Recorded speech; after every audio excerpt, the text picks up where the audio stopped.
Hi, this is Richard Grehalva, and welcome to the webinar, The Three Mistakes Every Business Makes and How to Eliminate Them to Accelerate Your Business Growth. Well, we're just about at the top of the hour, so I want to go ahead and get started because I have lots of information to share with you. So make sure you get something to make notes with, because there are going to be some key points that hopefully you're going to be able to use in your business. Now, I also invite you to turn off all those little noisy devices that could interrupt you as we're going through this webinar over the next 55 minutes or so.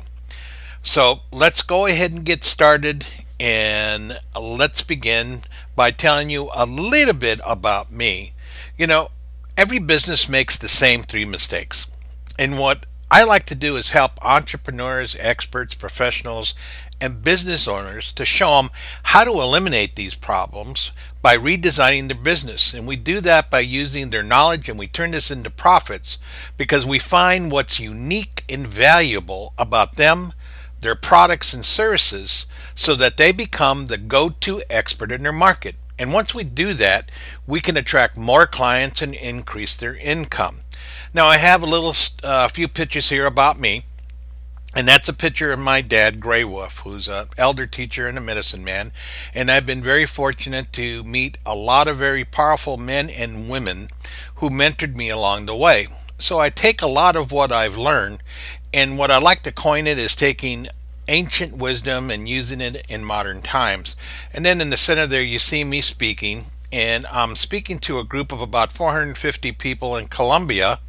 And that's not Columbia, Georgia, by the way. That is, of course, Central America. And I speak on motivational topics all over the globe. And I'm also a consultant, coach, and a trainer. And then on the far side there, you see me with my race car. I have a 944 Porsche that I race at tracks around the Southeast. And yes, I am the driver. It's one of my hobbies. Lets me get those competitive juices out. I'm also the author of 3 best-selling books: Unleashing the Power of Consultative Selling, The Boomerpreneur Revolution, and Asking for Directions. Now, I could go on and tell you more about what I've done and my background, but I don't want to spend a lot of time there other than what I've already done. You can see that stuff on my website. So if it's okay with you, I'm just going to bypass that big old bio stuff. All right, great. I already see some comments that says they appreciate that. So let's get started going over today's webinar. So here are the things that you're going to learn. First, you're going to learn what are the 3 mistakes that every small business is making. Then what we're going to do is talk about why you must change the game as quickly as possible so that you can succeed. We're going to go over how not to use 19th century selling techniques, which most companies and firms and entrepreneurs are using right now. Then we're going to talk about why you need to change your message to your story so that you can attract clients. And then finally, we're going to end up talking about net share. And this is something I've coined to be everywhere where your clients are. Now, I want to be absolutely transparent with you. There isn't going to be a buy now button at this end of the webinar. I have nothing to sell you, so you can keep your credit card in your wallet or in your purse. But I will share with you, if you choose, how can you work with me later on. And I also have a gift. If you go through the next 50 minutes with me, I'm going to give you a free copy of a teleseminar that I was on recently. So I'm going to give you the audio for that, which is about an hour. And I'm also going to give you a video of a mind map I've done, which explains this concept of net share. How do you do it quickly, easily, and efficiently to be able to get your message across the internet and do that effectively? Okay, so now let's go into the main topic. But there are 3 questions I want to ask you so I can make sure that we're all on the same page as I go through the information I'm going to be sharing. So the first question I have for you is, do you want to make more sales and increase your income and get more customers? And do you want to improve your relationships with your clients, your customer, your employees, your peers, your boss, your spouse, boyfriend, girlfriend, children, and relatives? And do you just want to have more fun in business and life? Now, I know you're saying to yourself right now, Duh. Well, of course I do. And you probably answered yes to one, two, or all three of these questions. Now, here's my point. There is one word that connects all three of these things that you would want. And here's what the word is. The word is change. You see, in order to have more sales, in order to win more customers, you're going to have to change from what you're doing now to doing something differently. And if you want to improve your relationships, then you're going to have to do something different than from what you're doing today. And if you want to have more fun, well, once again, you're going to have to change from what you're doing now to something different. Now, when you think about this, change is something we ask people to do every single day. Are we not asking our customers and clients to change from the vendor or the supplier they have been using to change from them to come over to us? And are we not asking our employees to change, like improve their productivity as an example? And of course, we're asking our children to change. And if you ask my wife, she's telling me to change every day. But anyway, you get the picture. Change is constant. So I want you to go into this webinar with this mindset of change, that be open to the possibility of changing something that you're doing today to something different so that you can increase the number of customers and grow your business. And that, by the way, is why my clients come to me. See, they're at this crossroad. They're trying to figure out, how do I grow my business? Or they're asking a question, how do I get more customers? Now, here's the thing. A lot of people go to these network meetings, and I went to these network meetings to see what's going on there. So I went to a variety of them. I went to different ones, and I'm not putting these things down, but I'm just sharing you with my observation. And here's what I observe. Every person in the room stands up, and they give this elevator pitch, which, quite frankly, let's be honest here, they suck. And I asked him afterwards, I said, do you really tell or share that elevator pitch with clients and customers? And they said, you got to be kidding. No, I only do it here. And I said, so why don't you share that? And they said, well, because it sounds too salesy and it's really not authentic. So the reason why everybody is there is for one thing. They're after a lead. But most often what they leave with is just lost time. They're not getting any leads. People are working on their own business, and yeah, they might pass one, but does it turn into a sale? So you see, they're stuck. They're sitting at this crossroad. How do I grow my business, and how do I get more customers? And they think that if I spend time at this networking event, that maybe, just maybe, you're going to get a sale. Well, we all know that doesn't work. So now let's get started so I can share with you the 3 mistakes that I see every business making. And here's the first one, is that a small company tries to be a smaller version of a big company. But here comes the problem. I was working with a client, and I asked my client, I said, so who do you compete with? And they said, IBM. And I said, really? IBM, your 7-person company competes against IBM. But here's the reality. A big company will outsell, outmarket, out-resource, out-finance you. But small companies nevertheless build their entire model as if they were a big company. So why is this? Well, here's my unscientific belief. I think the reason why is that, where did we learn to build and run a business in the first place? Well, I think it comes from working somewhere. I mean, a lot of us have come from corporate America, where we worked for a big company and we watched and observed, how that thing was being run. Or maybe we were the mid-sized company or a small company. We didn't learn it from a book, and we certainly picked up some things from school, but really, how did we learn how to build and run a business? I think a lot of it just comes with kind of like this on-the-job trainer, just watching people do it. So I get asked, so Rich, what should I be focused on in my business? And I like to go to Peter Drucker. I'm a Peter Drucker fan. I think a lot of the information that he passed on is still useful in the 21st century and beyond. His ideas matter. So let me share with you with the one that I believe that all we have to look at this to understand what the business should be.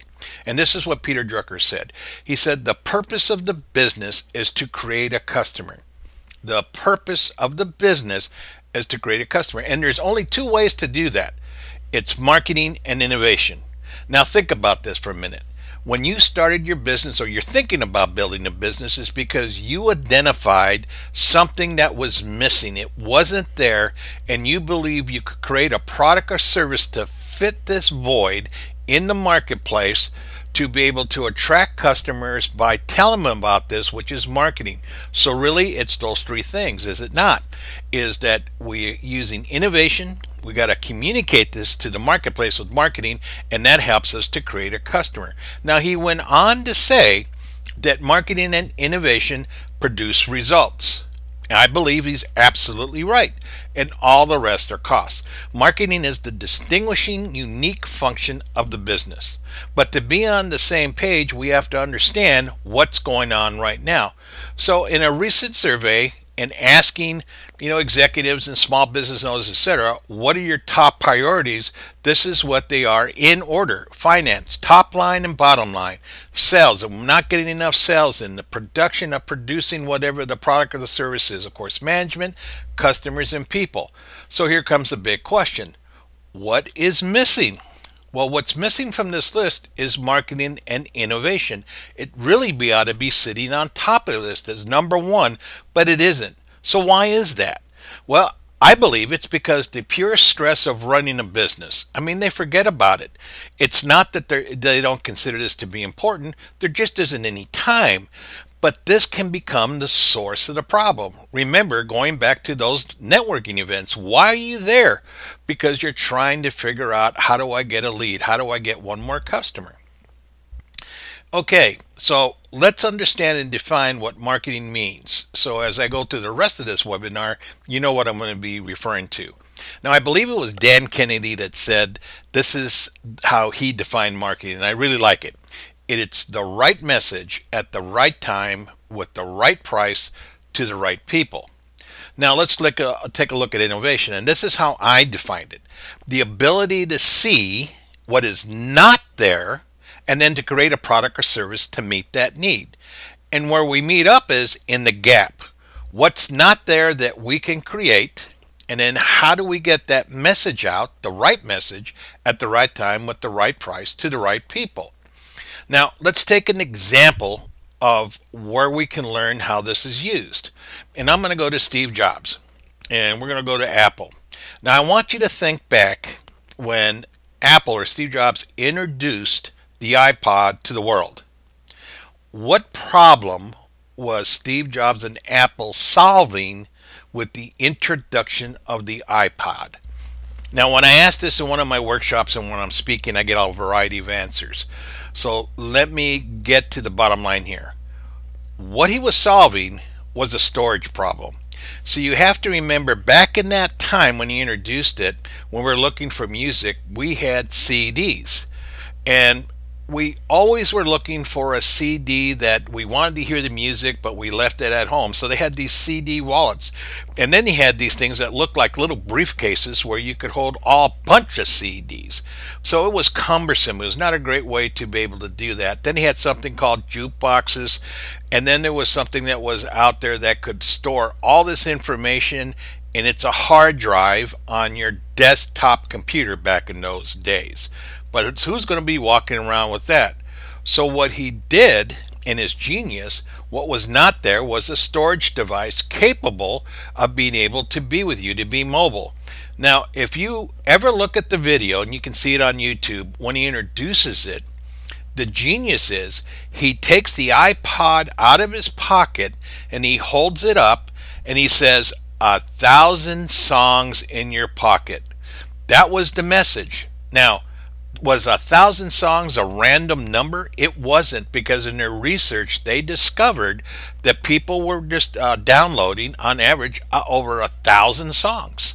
So the marketing message was 1,000 songs in your pocket. Brilliant.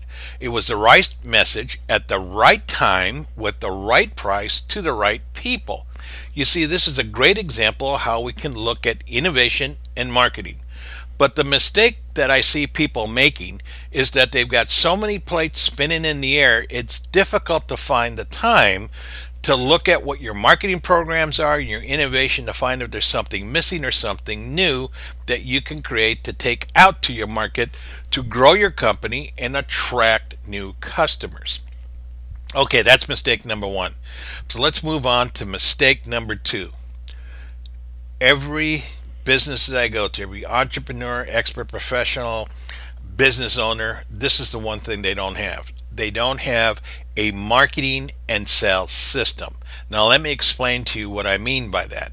If I go to a baker and I ask the baker for the recipe for their bread, they can tell me the ingredients, they can tell me the steps, they can tell me what you need to do to ensure good quality. If I ask someone who manufactures a product, they can give me the steps inside the production line and what they do in order to get the product out the door.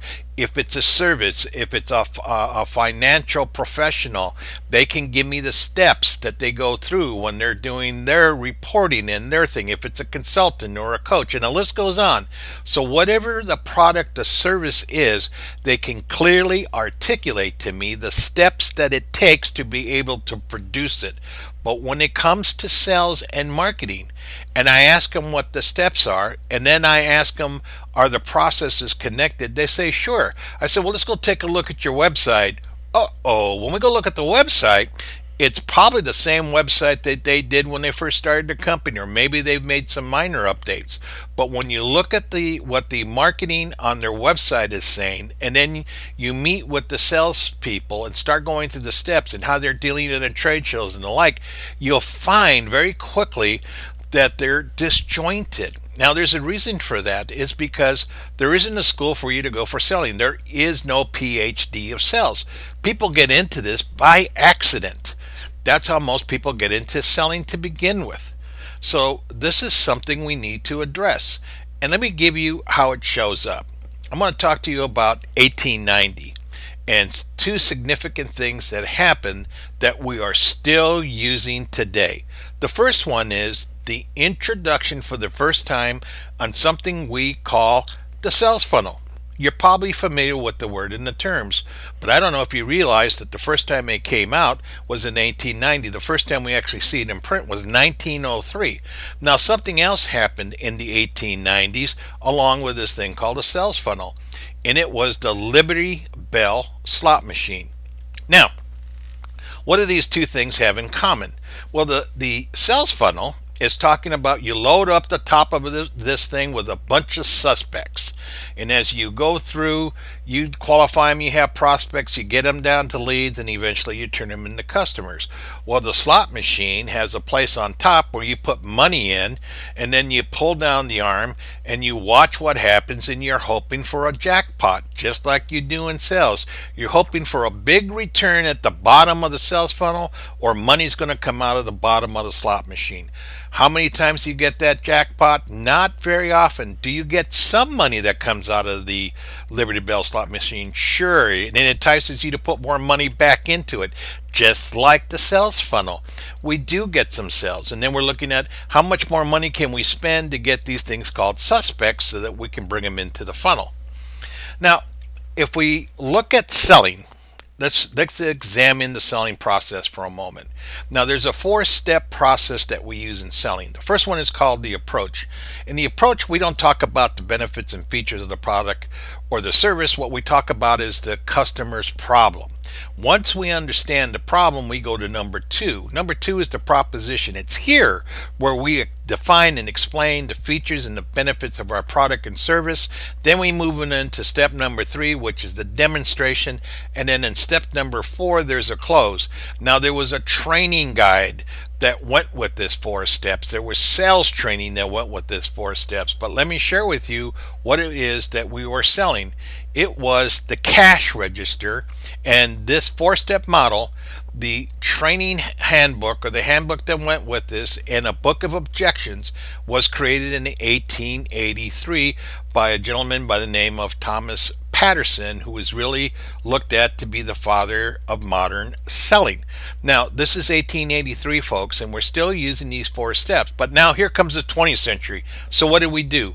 Well, we added 2 steps in front of it. We added prospecting, because now we're looking out to look for those leads. And then we have a pre-approach. What are we going to do before we actually go into the approach, which is the meeting that's going to take place between us and the customer, and then it goes through the same steps. And then we added one at the very end, which was follow-up. Is the product or services doing as we thought it was, or is it going to be doing as advertised? This became known as the 7-step selling model, which the vast majority of companies are using today. All right. What has happened is the game changer. The internet changed everything. It changed how we buy. We now have an incredibly informed client, customer, or consumer who knows just as much about the marketplace, your competition, and even you personally with Facebook and all the other social outlets than ever before. They're well educated and well informed, but the selling processes haven't kept up. We're still using processes from the 19th century and maybe the 20th century. So that needs to change, and I'm going to show you in a little bit how you can do that. So let's move on to mistake number 3. I'm going to ask you a question. What is the relationship of your marketing from last year to today? What is the relationship of your marketing from last year to today? Now, there's 2 ways to answer it. You can tell me, well, you know what? It's pretty much the same, except I added something different. And that something is maybe you added a new brochure, some new collateral. Maybe you added some videos. Maybe you changed your website a little bit. Maybe you changed the way you present, or maybe you came up with a new PowerPoint. But it's pretty much the same. Or you can answer it this way. It's totally different. We're implementing brand new programs all throughout the organization. But most of you are going to answer it like this. It's the same. Now, you may tell me that it's the same with an exception. We did do some things differently. What I'm going to tell you, based on experience, when I go look at these programs, it's the same. It's the same size mailboxes. They're different colors. Some are bigger and some are smaller, but it's essentially the same stuff. Now, why is this a mistake?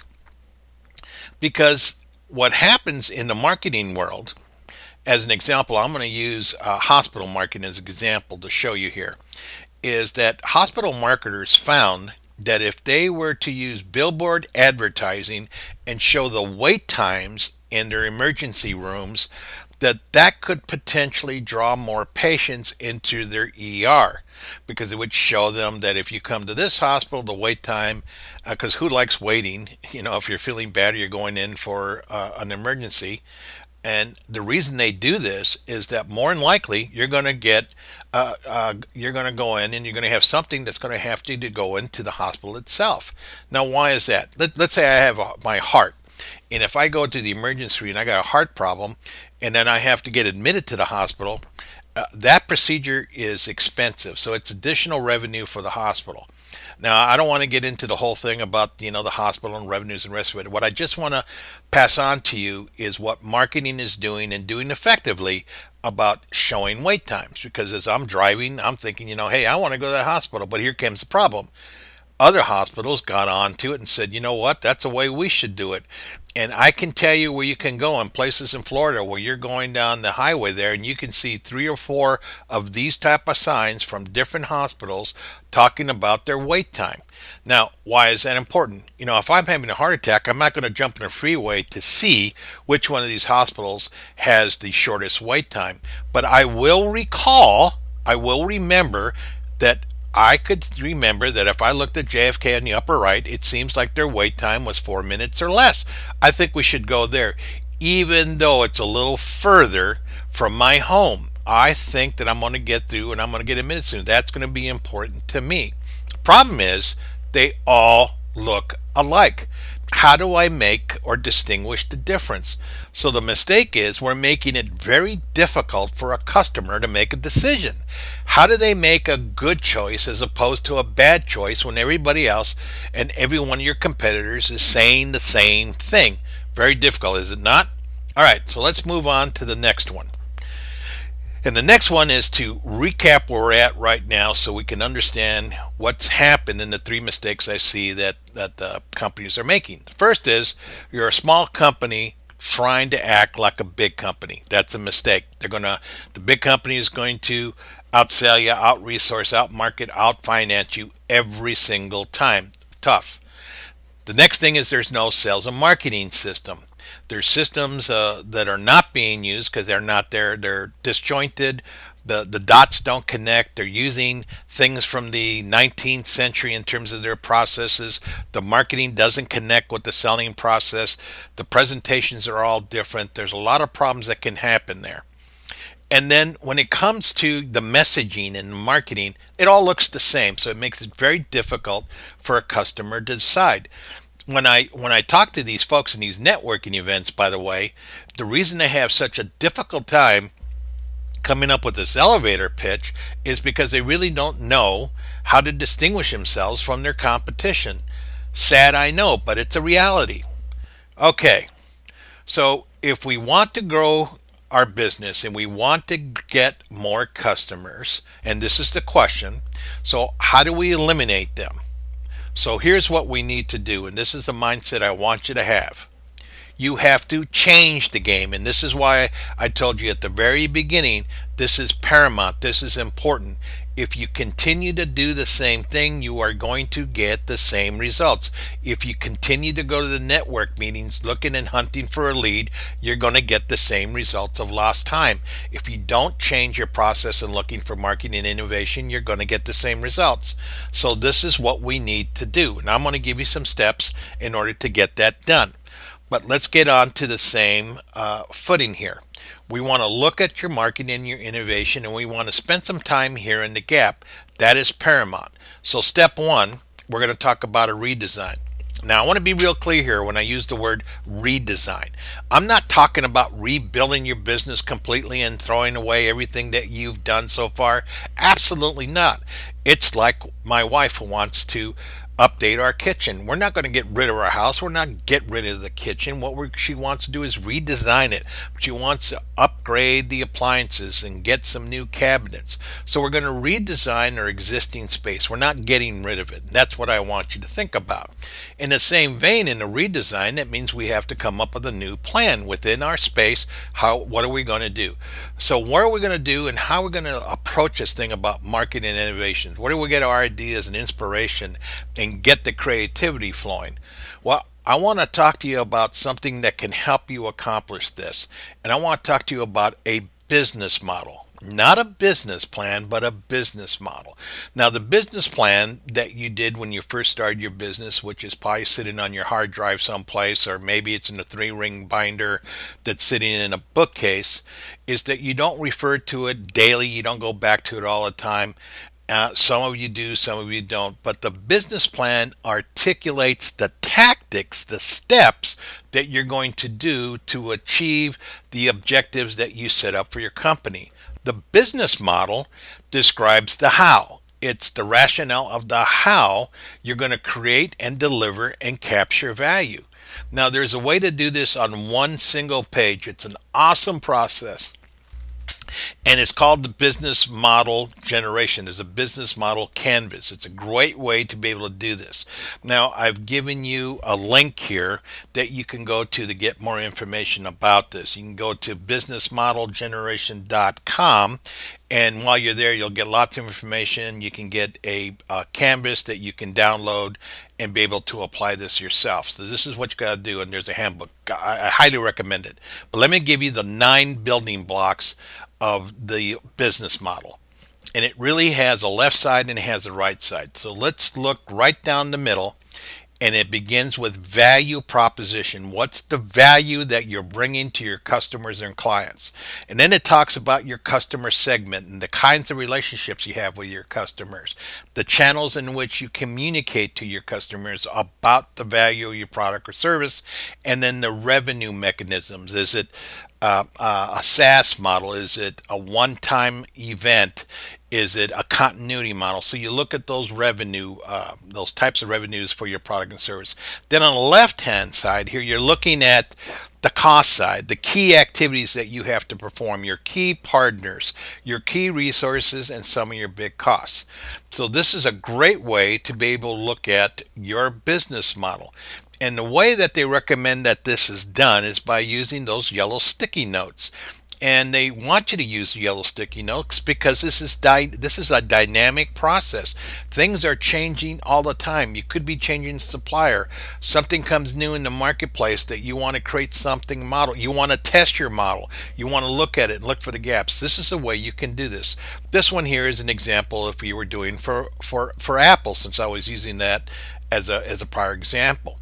You can see the kind of customer segments, the mass market and the relationships, the channels that they have through the Apple Store and Apple.com and some other retailers and their revenue streams. So you can see what this looks like. Now let me give you one more idea of how this can be effective outside of using this just for your own business model to see what you're doing and where the holes are. You can use this for innovation, and let's take one more step at innovation by looking again back to Steve Jobs and Apple. Now I want to talk to you about the iPhone introduction. I want to talk to you about what's not there. Now when he introduced it, you can see that he's got all the phones at the time, and they all have a keyboard with a smaller screen.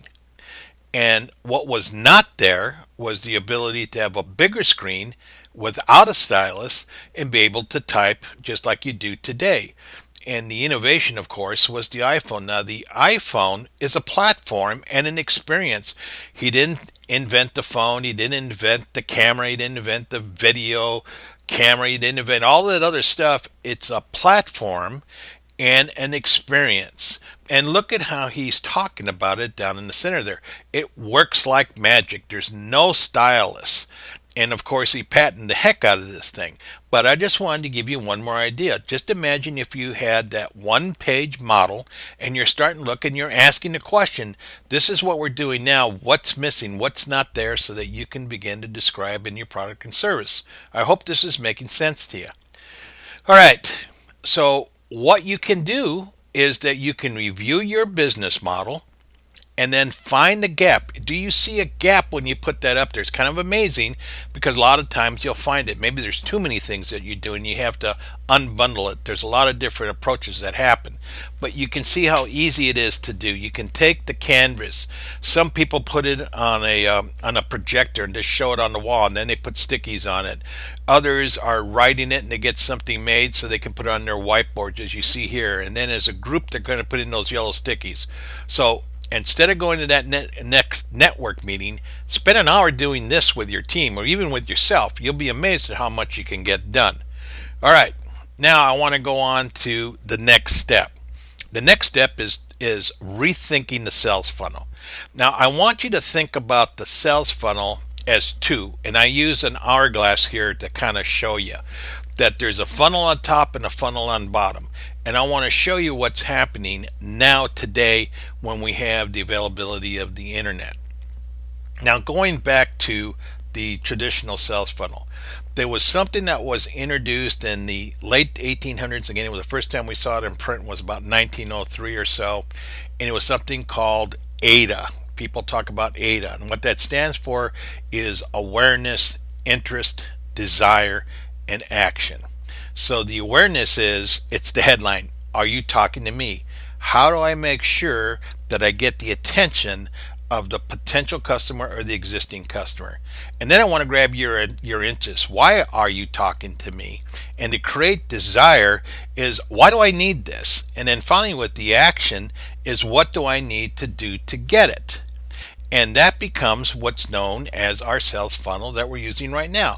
These are the suspects. Are you talking to me? The prospects and the leads. Why do I need it? And finally, the customers. Why do I need and how do I get it? Now, I want to ask you something. What do you do when you have a problem? When you need to do something, get something, what do you do first? Do you go to the yellow pages? Do you jump in your car and go down to the store? I mean, what do you call your sales folks? What do you do first? Well, if you're like 99% everybody else in the world, you go online. So this is what I want to talk to you about, this hourglass, if you are, or these two funnels. There's a shift now that's happening with today's customers and clients. And what is it? Well, let me tell you what happens. When you go online, what are you doing? You're looking for suspects, are you not? You're looking for companies or folks that can provide the service that will generate a result. So then you get it down to a few people because you qualify it as you go through these various websites. And once you get there, and you start to generate leads. Now let me tell you something else that happens here, which is a phenomenon. You get social information. You have a digital conversation with somebody who you don't even know. Let me give you an example. Earlier this year, I went to Paris. I've been to Paris a number of times, but this time I wanted to stay at a new hotel closer to the Eiffel Tower.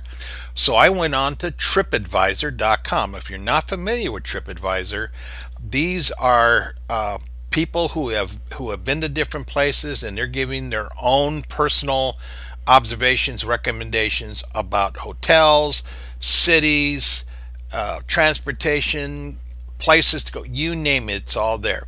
So I went on to TripAdvisor and I'm looking for hotels near the Eiffel Tower.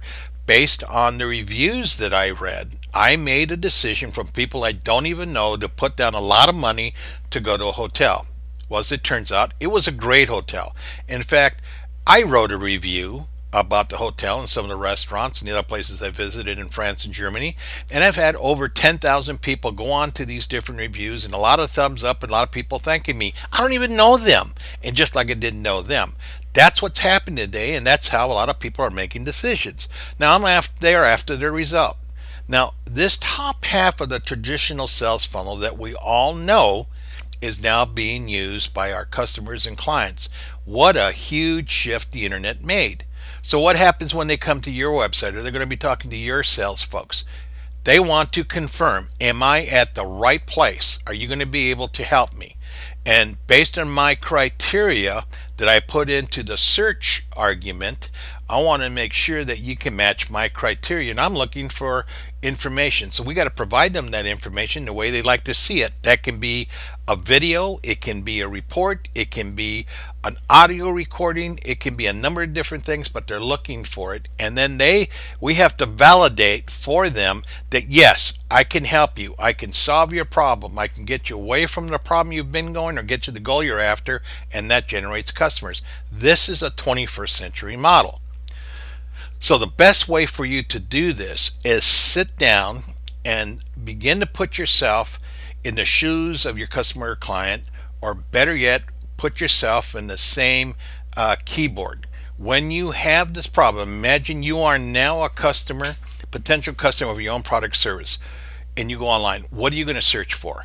And I would put in a number of ways that you would search on it. Get some other people to do that and find out what happens. You're going to be surprised that you're probably not going to come up on the first page. If you do, hooray. Now, once you come up and you go to your website, is it easy to navigate? Are you finding the information that you want? Is there a video there that you can actually see that? Are there any testimonials? This is a way to check it out socially. Is there a Facebook page that's talking about the satisfaction of your customers or clients?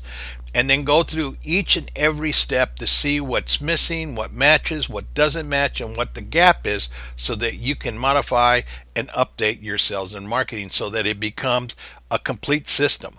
I don't even want to use the words in sales and marketing anymore, or call them salespeople or marketing people. These are strategists, information strategists and business strategists. So let's move on to the next one. What's the next step? Well, the next step is you need to develop your story.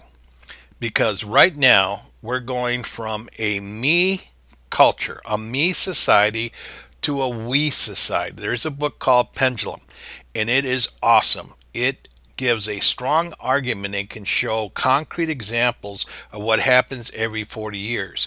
We've been in a me kind of culture society from 1963 to 2003. and we have been moving into a we culture that goes from 2003 to 2043. People are not buying into this one singular, I can be anything, it's all about me. We're now moving into we. And what that means is people are no longer buying products and services, people are buying you and your story. They want to see what you're doing. They want to know who you are. They want to build community. They're after transparency. Let me give you an example. Here's a company which has really got a cool kind of product. And this company is called NetOffice. So if you go onto the website, it talks about in this world of constant change, it's all about staying in touch, being in control, having access. The way we communicate and stay in touch in our world has become more than a phone number. So true.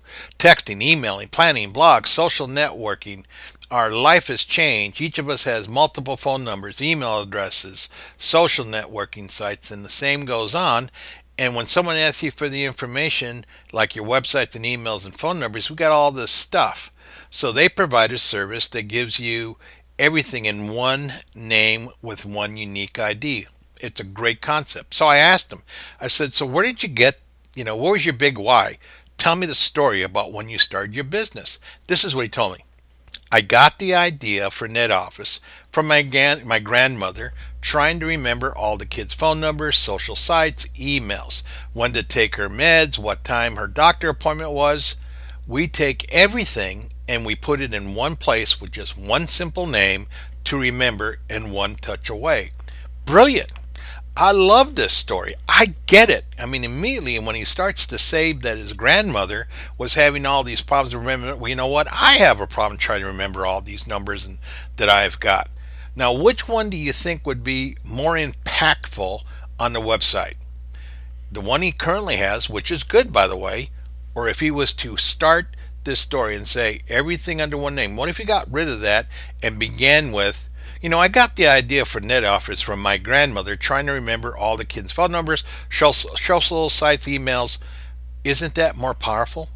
Isn't that something that you agree with, that you believe in? Great stuff.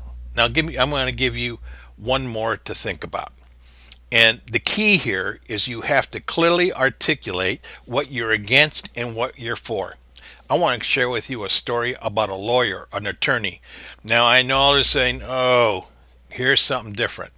Matt was working as a lawyer for many years, and he finally got to a point and says, you know what, these clients deserve more than they're getting now, because literally in a legal office, the attorneys are charging in 5-minute, 15-minute increments. They got these little pieces of paper where they're keeping track of the minutes they're on a phone call and the stamps and making copies, because the client gets billed for everything.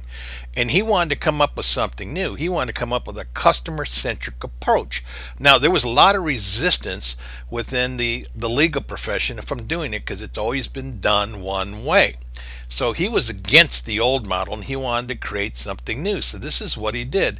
He left the firm and he started his own. He built it from the ground up. So he got rid of the old thinking, and this is what he asked. Will this make my customer's life easier? Will this offer my customer value? And here's the big one. Would I do this myself if I were in my customer's shoes? And how else can I help my customer succeed beyond this legal transaction? Now, don't you want to go and call Matt up if you need a lawyer and say, hey, Matt, let's talk?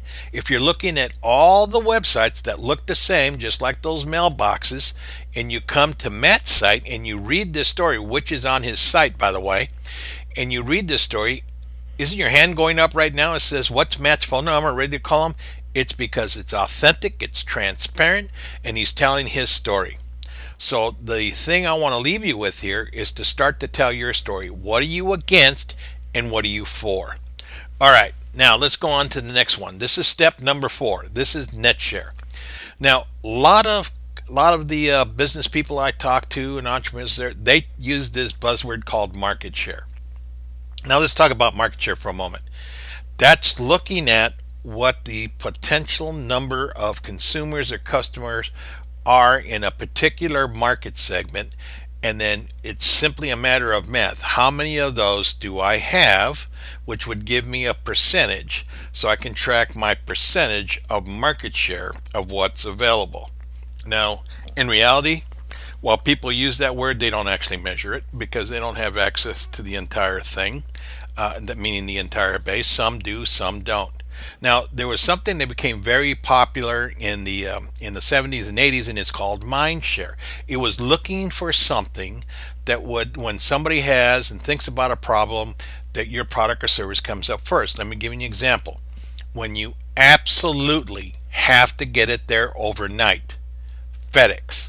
So the mindshare capture for it was FedEx. Even if you use some other service, you're saying I need to FedEx it, even though you're not using FedEx. That's the power of mindshare, and it's really good.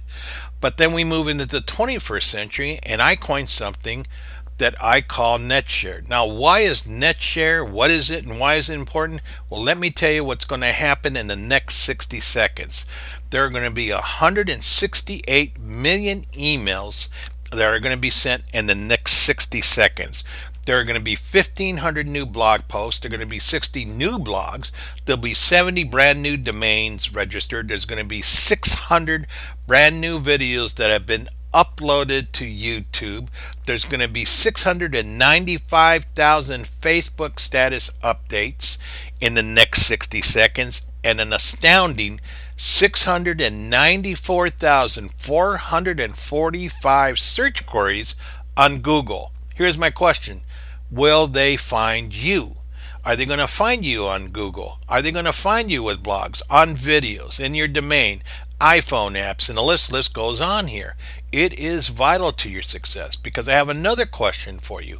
What are the 3 things that you never, ever leave home without? Well, number 1, your wallet or purse. Number 2, your keys.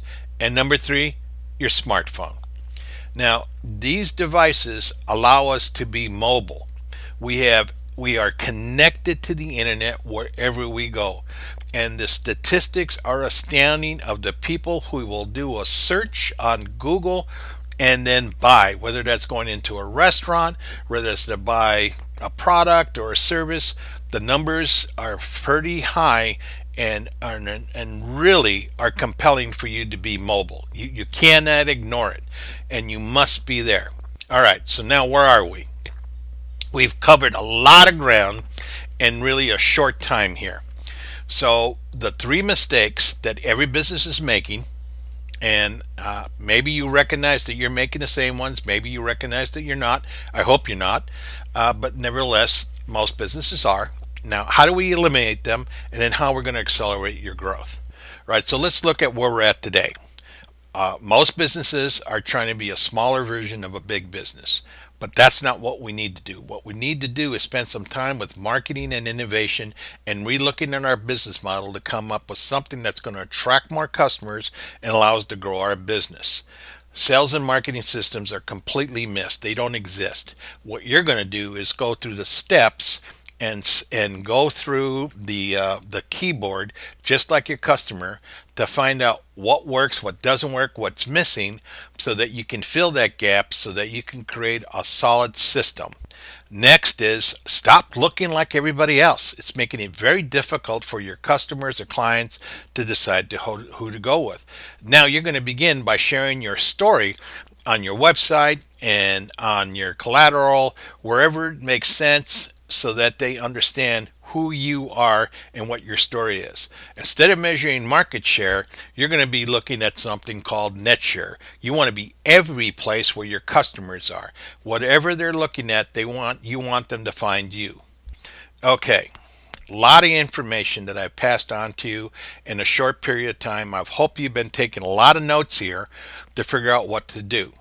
But here comes the big question I get from my clients and who see this presentation, and they said, all right, I got it, Rich.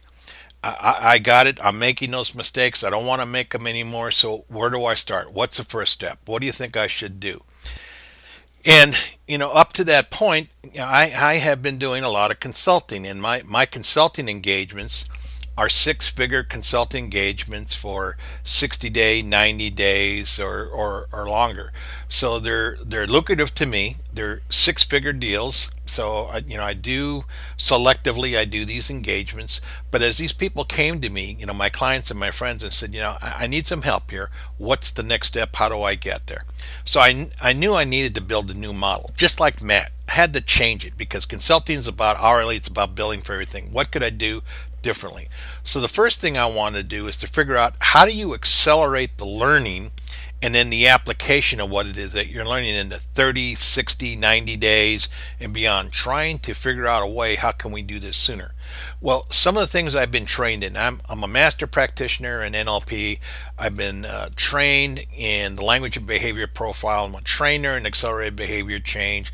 I've been trained in compression planning techniques. And even when I learned how to become a race car driver, it was the same way. Now, let me explain. When I decided I wanted to race, I got the book, but I still couldn't figure out how to do the racing. I mean, the book gave me the information. Then I got the videos, so I could see what it was, what the tracks look like, what you should be doing, kind of understanding these things that you find out about racing, like new terms that are called an apex and turn ins and braking points and mid apex. So there's a lot of information you need to understand. The video helped, but I still couldn't get there. And then I decided to go to race school, and we spent some time in the classroom, and we had these fellows who were race drivers explaining it to us and drawing on the whiteboard and telling us what it was like. That was better, but I still didn't get there. And then what we had an opportunity is that we finally got into the car and was able to go around the track for the first time. Now that was much better because I was actually doing it. But it wasn't until the instructor actually sat in the seat next to me and was able, through an intercom system, to give me subtle things to do. As I went into a turn, he told me to turn this way and what I was missing and what to look for. Now I had a great way of doing it. But the final test was when I got into my first race. Because when the green flag came down, I'm committed. I mean, reverse doesn't work real well when the green flag comes down. You got to go forward. You got to be moving. And that's what I wanted to do here. How do I accelerate it? It's not the book. It's not the video. It's not going into the seminar. It's me doing it with you, and then you actually applying it, and then me helping you along the way. So that's what I did when I was putting together this program. The other thing is, obviously, I had to put in the steps I just shared with you about innovation and marketing and the marketing and sales system and net share. How do you actually get that done and do effectively? Because there's all sorts of terms and things that you had to learn, and the encouragement and coaching. And the final thing is, I had to make it affordable, a fixed price. So I put on the drawing board, or went to the drawing board, and I came up with a new way of doing things, and I call it the Accelerated Business Growth Blueprint. Now, in order to do this effectively, it's not doing it with a giant ballroom with 1,000 people. It won't work effectively. And even in doing it as a seminar is difficult to do. What I really wanted to do is to build small groups who are of like minds. So I teach this with a small group of results-minded people so that we can really get involved and we can do these things. Now, these groups are no bigger than 15. I really cap it at 15, and they're usually much smaller than that. Maybe 10, maybe even smaller. That's fine with me because I want to make sure that as a group of like-minded people, we can support and help one another to get this done. So there's 3 intensive days that we go through these things, and then over the next 90-day period, we have group calls, etc. And I've got a lot of information and private Facebook places that you can go to so that you can share what's going on. But here's the thing I want you to know, and here are 2 huge tips that I'm going to give you.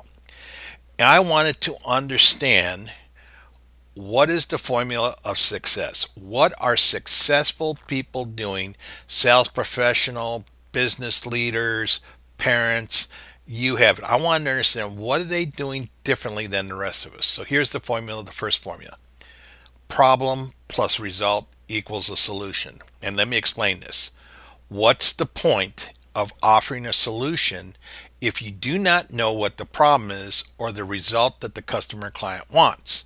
Now, 95, 96% of salespeople, business people, they are going in and trying to offer solution only.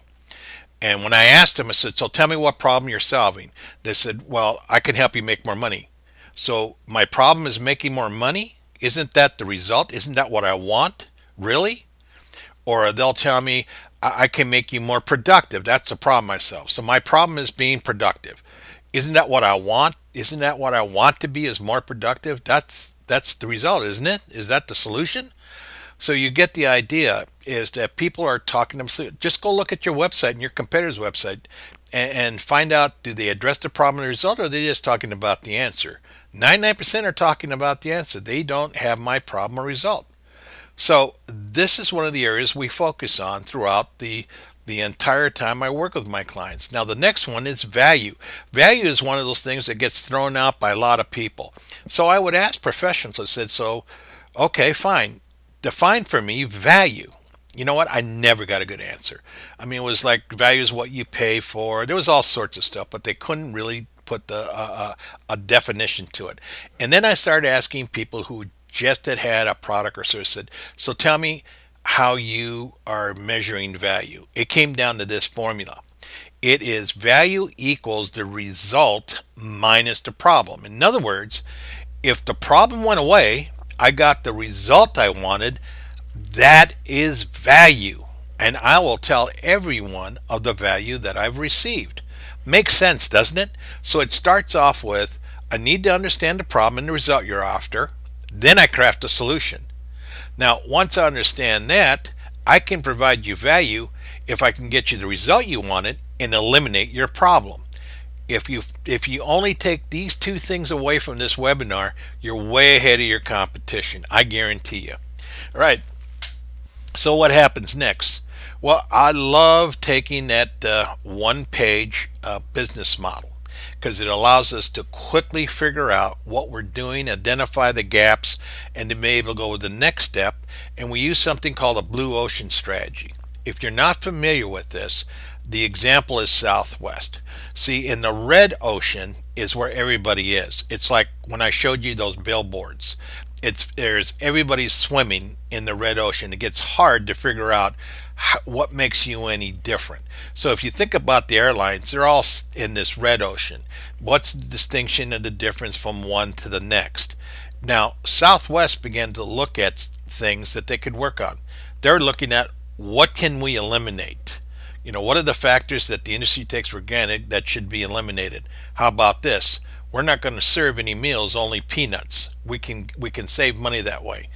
What factors should be reduced that are below the industry standard? How about this? We're not going to have a variety of airplanes. We're only going to have one so that we can use those parts. And we're only going to go, instead of the Maine, we're going to start going to Dallas, and we're going to go to Love Field instead of DFW. It's less money there. So they started looking at ways to eliminate and reduce. And what else could they raise? Well, they could raise the idea of on time, and they could create a different experience. And they were looking at how they compete with a car. Yes, a car, because they want to say, if I'm going to drive from A to B, what would it cost me in gas and time versus what would it cost to take a plane that could get me there in an hour, as opposed to me driving 10 hours. So they came up with a blue ocean strategy. They're the only ones that were there. And everyone in the states that has competed against that business model has failed. They are truly the most successful in this blue ocean strategy. So we're going to take the same thing. We're going to apply it to your business. And I use a process here called compression planning. This is the storyboarding, these boards here. Instead of these sticky notes, we're using these cards to be able to come up with it and challenge it. So there's a group. The first thing we want to do is we want to come up with this so we can begin to look at our marketing and innovation. Now the next thing I want to talk to you about is sales and marketing. Now I know you're looking at it, says, oh my gosh, what are you showing me here? So let me explain it. The left hand side is the problem, result, and the solution, and the right side is going to talk about the value. The left side is what customers are doing today. I call the outside ring the value continuity circle, The inside ring is the adaptability information method that I'm teaching sales professionals. And I'm teaching the marketing people the outside ring, and I'm teaching business leaders both rings. So let me explain how it starts. Up there you see the term moment of truth. I will not take action until I have my moment of truth, until it's gotten bad enough or that I want to do something. And until I reach that point, I'm not going to do it. Now, when I decide the moment of truth, is that underneath that you see two words, away and towards. What that means is that when I have my moment of truth that has gotten bad enough, I want to get away from the problem, I want to eliminate it, or I want to go on and achieve some kind of goal. That once I accomplish this, I can accomplish more. It's one or the other. Then when I go to the next one, when I go online and I search, I'm searching on criteria, words and phrases that are important to me. It's important to understand what those are. Then when I find the website, I'm going to be looking for content, and I'm going to be looking for it in what's called VAK. It's either visual in terms of a video, auditory, maybe I want to hear it in a podcast or an MP3 recording, or kinesthetic, and I want to be able to touch or feel or see a demonstration.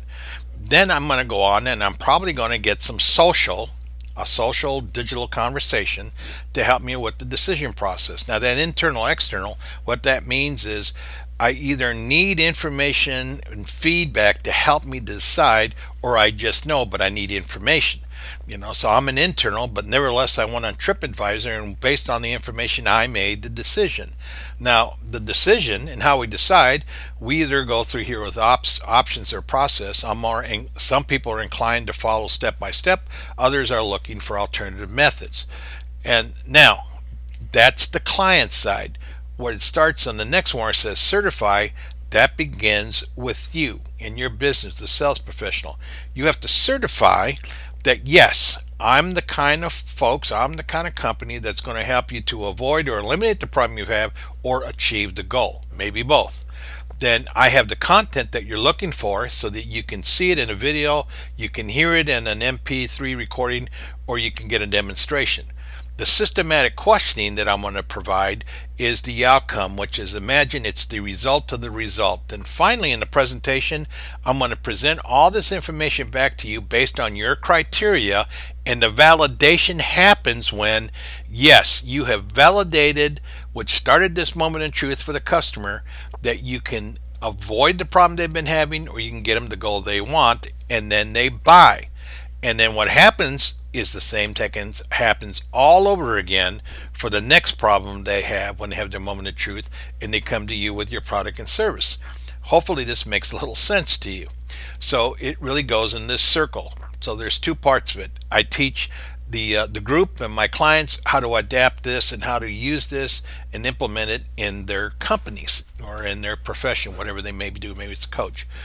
So now the next thing we talk about is the magnetic marketing movement, something I've also come up with, and this is a way to create your story, because there's a way to do it and there's a process. There are certain steps you need when you're building your story and creating your movement. And in the movement here, this is about creating a community of like-minded people. I mean, I tell people, what's the difference between the latest BlackBerry and the latest iPhone and the latest things coming from Samsung and on their smartphones?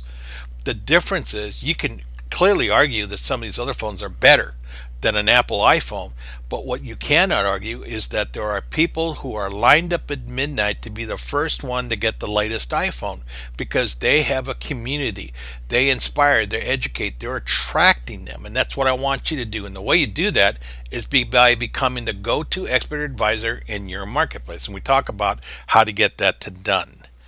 Then finally, we're going to talk about your online visibility or your net share strategy. Now, I'm going to show you a simple way to do it. It's you see in the top there, it's FAQs. If I ask you right now to answer this, what are the 10 questions you get asked most? You could probably come up with 50. And then what are the 10 questions that you should be asked but you never are? And you can come up with those. So now I got 20 questions. We video those 20 questions. We transcribe them, and now you have the reports, you have the ebook, the audio becomes a podcast. We can do articles that backlink to your site. Then it helps you do your social, and then mobile. There's a certain way to be able to do some mobile stuff that's incredibly important that I'll be talking to you in a second. So we put all that stuff together. Now, let me recap where we're at. So there's some action steps I'd like you to take from today's webinar. We've shown you how to eliminate the 3 mistakes. You must change a game, and you can do that by looking at your marketing and your innovation. You can stop using those old 19th century techniques and walk or type in your customer's keyboard or shoes to figure out what's missing, and then put some plans in there to make the changes. You can attract clients when you start to share what you're against and what you're for with your story, and then be able to use NetShare. I gave you a simple way to do that. I'm going to give you some more information in a second. Okay, so hopefully you've got tons of valuable information. You heard something in this webinar that you can clearly see yourself doing, so that you can start to gain some customers and you can start to grow your business. And I hope this was well worth it for the hour that you've been spending with me. So now I want to talk to you a little bit, because I told you, and by the way, I'm not going to put the buy me now button because it doesn't exist, but people are going to ask us, says, I want your help. So I want to share with you a little bit about how that works. Now I did tell you that it's a small group, and I'm very selective because I only do these events once every other month. We generally do it on a Friday, Saturday, Sunday, not always, but generally on a Friday, Saturday, Sunday. So it's intense 3 days, and I want to make sure that the group is made up of people who are action, that they're ready to take results, that they're not there just looking for information. So if you're looking for someone and you're coming to me and says, if you don't make so much money, if you don't make 20 grand by the next couple of weeks, you're gonna have to close the doors. I'm not the guy for you. If you're looking for, says, the only thing I want to do is I want to focus on making money and nothing else. I don't want to make a difference. I will make money. I'm not a right fit for you. So what I want to make sure is that we put these 2 parts of the puzzle together, so that I can help you and you're of like mind and you're ready to do something and take action.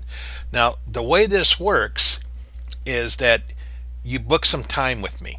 Now, I'm going to give you an hour, and we're going to talk about what's getting in the way of getting the results you've been after and how you can move forward. And I'm looking to see if there's a fit, if we can figure out how we can avoid some of the ossos getting in the way and how you can get the goals that you're after. And not everybody is a right fit. You find after a discussion is that this is nothing, not for you. You're not ready to do what it's going to take. And I find that you're doing something, you're in a couple places where I really don't think I can help you. So I don't want to just take money out of your wallet just cause. So that's not what I'm about. I'm only looking for ways to really get down and get this thing done and do it quickly. And that was the whole idea of figuring out how do we accelerate this. So how you can set up time is all you have to do is go to this URL I have for you here. It's http and backslash, semicolon backslash Richard Grehalva dot youcanbookme.me. So it's richardgrehalva.youcanbookme.me. Now when you come on, there is a calendar, and there are slots that I have available so that you can book some time with me so we can chat about your strategy and we can have this little strategy conversation. And at the end of it, if it works out, great. If it doesn't, I'll politely say, I don't think I can help you, or I don't think you're a right fit. Now, if you are a fit, then I'm going to talk to you more about the program and tell you what it's going to be, and then we go from there. So hopefully that answers that question. It goes over 90 days or so, and then we're going to do it. Now, I did promise you if you stayed all the way to the end, I'd have a gift for you. So I've just put on the bottom of this webinar a way for you to do this. So what I'd like for you to do is that if you text the keyword NetShare with your name and your email address and you send it to 58885, you're going to get access to that teleseminar that I did where I talk about all the things about building your business, and talk about how to have online visibility. In addition, what you're going to get is a video of a mind map I did that goes through these 20 questions, the ones I talked about earlier. What the 20 questions are, what do you do next, how that fits, and how that moves through your whole strategy. And that's absolutely free. There's nothing to buy, it just comes on there. Now, a few minutes over my hour, so I want to see and answer a few questions before I sign off. And I see one, I see a couple here that says, I'm thinking about, I'm ready to build my business, and would this be a program for me? The answer is yeah, definitely. If this works and this fits after our conversation, then this would be a good fit, because it's going to save you a bunch of time as you're building it. Let me look through. This one says, how long is the program? Well, here's how long the program is. Like I said, there's a 3-day intensive workshop in Birmingham, Alabama. Now, you'd be surprised at how many direct flights there are here, but they're scheduled generally, like I said, on a Friday, Saturday, Sunday. I usually will do it on the second weekend of the month, sometimes the third, but usually I try to do it on the second weekend. Occasionally, I'll throw another one in between if I've got enough people that qualify for the program. But again, I'm very selective. Now, the thing that happens after that, we have group calls, and the group calls happen monthly, and we start to share our progress, because we're going to hold people accountable. There's also a private Facebook that you'll be able to share with the other people that were in your group, and other people in other groups actually, so that you can start sharing what's working. And of course, I go in there and offer some more help and advice and what you can do. And this is going over a 90-day period, and you have email access to me, so I can answer some of your questions. But again, it's about applying for this strategic plan. Let me see what else is on there. Yes, yeah, someone's asking, that they're doing information products and marketing. Yes, absolutely, this will save a bunch of time in doing that. Physical products, sure, absolutely, I can do that. That works there. um, there's just a ton more coming up here, and I want to be respectful of your time, because I'm 10 minutes over the hour now. So what I want to do is I want to thank you for spending the time with me, and I'm hopeful that you've got some valuable tips from this webinar that you can take back and you can begin to put in place right away. And I want to wish you the very best of luck, and I want you to remember this, that if you change your mindset, you will change the results. So I hope to be speaking to you soon. Remember, if you're interested in working with me, and I do some one-on-one stuff, but if you're interested in working with me, all you got to do is go up there and book some time with me. But I'm only after people who are really interested and ready to make a change in their business and their life. So once again, thanks for spending some time to me, and I will be seeing you and talking to you soon. Thanks again.